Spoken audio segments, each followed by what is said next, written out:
of arriving to that courthouse, and this looks like the first patrol car from that motorcade may be arriving at the Fulton County Jail right now. I do want to let our viewers know in about 20 seconds or so, I'm going to hand this over to my colleague and good friend Lester Holt, who's going to pick up our network coverage for everything that's going to happen here in Fulton County. So keep it locked right here. Right after that special report, Hallie Jackson, another good friend of mine, is going to join me, and we're going to pick up the coverage from there. We're going to be on this story for the next several hours. We thank you for watching Top Story right now. This is an NBC News special report. Here's Lester Holt. Hello, everyone. We're coming on the air with breaking news from Atlanta, where something both historic and now somewhat routine is playing out. Former President Donald Trump has departed the Atlanta airport. He's on his way to surrender to authorities at a Fulton County jail. Mr. Trump has been indicted already on 13 counts for his alleged efforts to overturn the 2020 election results. The former president will surrender to authorities at the jail. They will process him, fingerprint him, and possibly take his mugshot. That's a live aerial view right now of the motorcade as it makes its way toward the jail. The process the former president will undergo is what many of his co-defendants have already gone through. You can see their mugshots here. Mr. Trump and the 18 other defendants are accused of engaging in what the DA called a criminal enterprise to overturn Georgia's election results. All have been charged with violating the state's racketeering or RICO law, often used to prosecute organized crime. This is the fourth time the former president has surrendered to authorities this year, but this time will be different than the other three.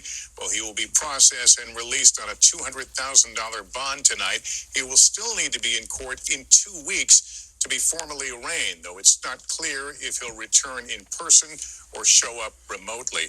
As we look at this picture of the motorcade, let me bring in Blaine Alexander outside the jail. Blaine, the officials there have said nothing will be different with President Trump versus the other defendants, but clearly that can't entirely be the case. Absolutely not, Lester. We know that this is going to be an extremely expedited process. We've already seen signs of this moving much more quickly than it does for any normal person who's coming to this jail. Typically, a person could wait some 12 hours to be booked in, processed, and booked out.